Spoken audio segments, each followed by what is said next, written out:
जखन मोन करे तो 16 बरस में देह में गे तोरा खून दौड़े तो 16 बरस में देह में गे तोरा खून दौड़े तो अपन अंगरी सा है गे अंगरी सा अपन अंगरी सली है खचार जखन मोन करे तो अपन अंगरी सली है खचार जखन मोन करे तो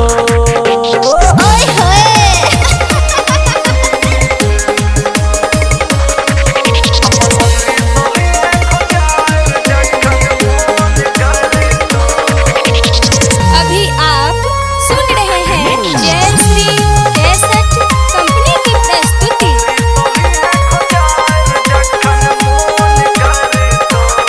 रात में जे सुतबे तो खूब छटपटे गे भैर पाँच तकिया धके छाती में रगड़बे गे रात में जे सुतबे तो खूब छटपटे गे भैर पाँच तकिया धके छाती में रगड़बे गे भरल जुआनी देके तोरा सुन करे तो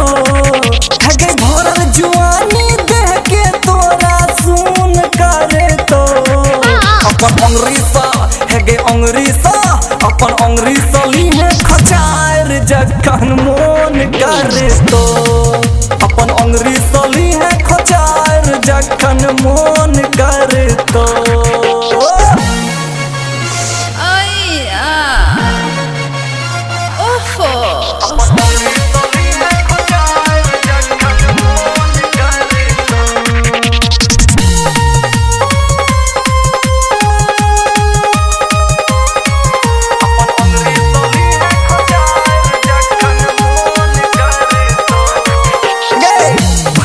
राइट बॉडी के तू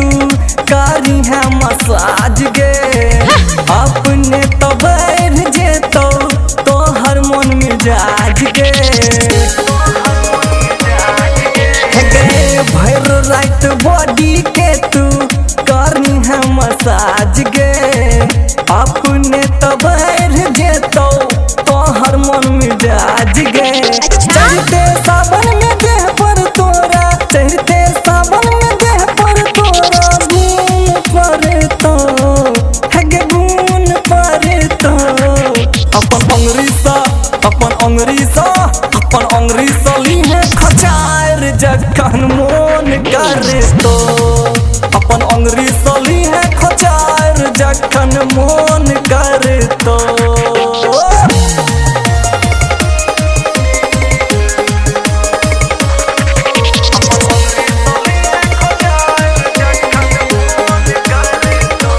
अभी आप सुन रहे हैं जयश्री कैसेट कंपनी की प्रस्तुति।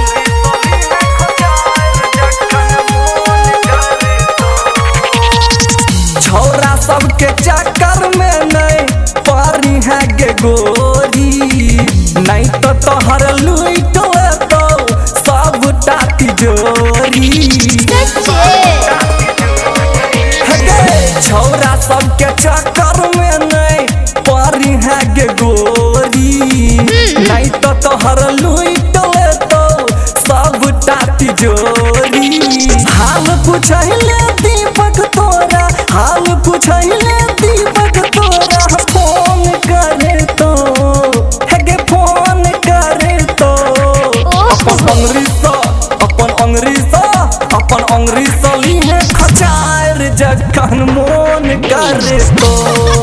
अपन अंगरी सली है खचार जखन मोन करे तो